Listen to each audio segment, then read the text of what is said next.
morning! So, ayan, nakikita nyo yun.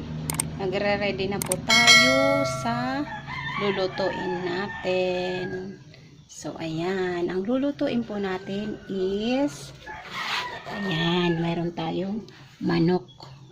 So, mayroon tayong manok. Mayroon tayong pangalawang gata.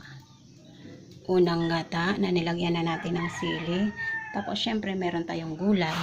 Meron tayong bawang, luya, sibuyas, siling green, at saka yung maanghang na sili.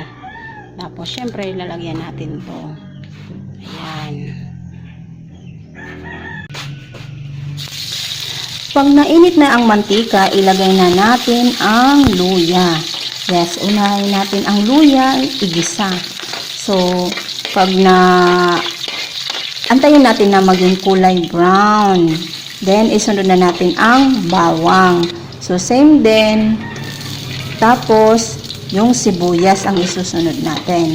Halo-haluin ang mga sangkap.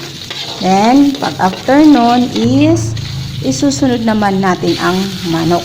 So, ayan. Isasangkot siya natin ang manok na inano natin sa halagang 100. So, tinanggalan din natin, or as usual, tinanggalan po natin ng balat. So, ayan. Din, syempre, hinugasan natin ng mabuti. Tinanggalan natin yung mga parang madudulas na parts dyan sa katawan ng manok. Then, after nating isangkot siya, is takpan natin ang kawali. So, ayan. Then, pag ano na natin, kumulo-kulo na siya, then, haluin naman natin uli para lahat is ano yung manok natin. Then, syempre, konti lang ang tubig na yan. Lalagyan natin siya ng seasoning. So, ayan po, para medyo mabango. So, liquid seasoning, tapos pamientang pino ang linagay natin.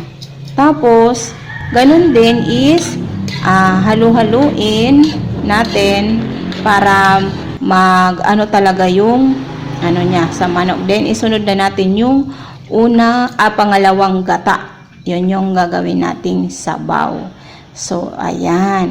So, haluin, tapos isunod natin yung siling pula o harang ang tawag sa waray. So, harang. Then, maanghang kasi yan. Hiniwa-hiwa na natin. Then, lalagyan natin ng cubes. So, ayan. Lalagyan natin yung manok cubes. So, hiniwa-hiwa ko dyan para lahat is mapantay-pantay yung ano niya, lasa. Then, syempre, tinakpan ko na yan kanina. Then, pagka nakulo, halu-haluin. So, ayan, halu-haluin natin. Then, tikman natin yung lasa. So, ayan. Nung pagkatikim ko, ay, grabe, ang sobrang anghang, pero masarap, grabe. So, napaubo pa tayo dyan.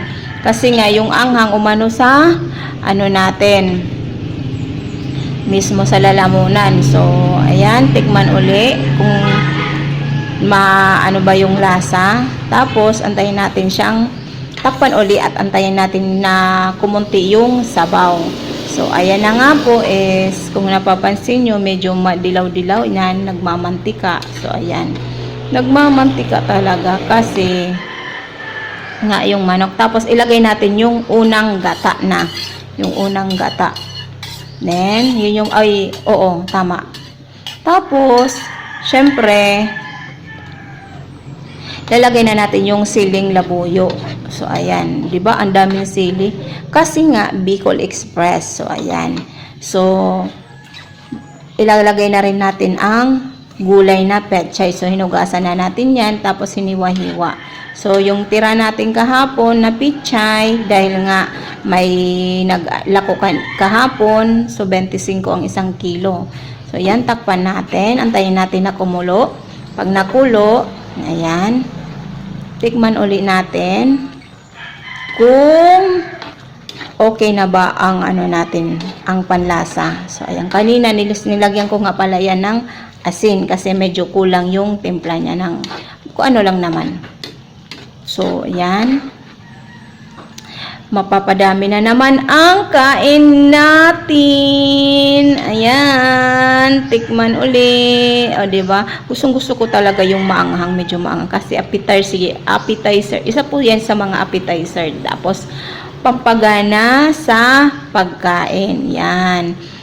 Ganyan. O, diba? Diba? Pagka halimbawa, yung ulam lang natin is yung tuyo, tapos isawsaw sa suka na maanghang, na may maanghang, ay, mapapabusog ka. O, diba? Vegetable. Grabe.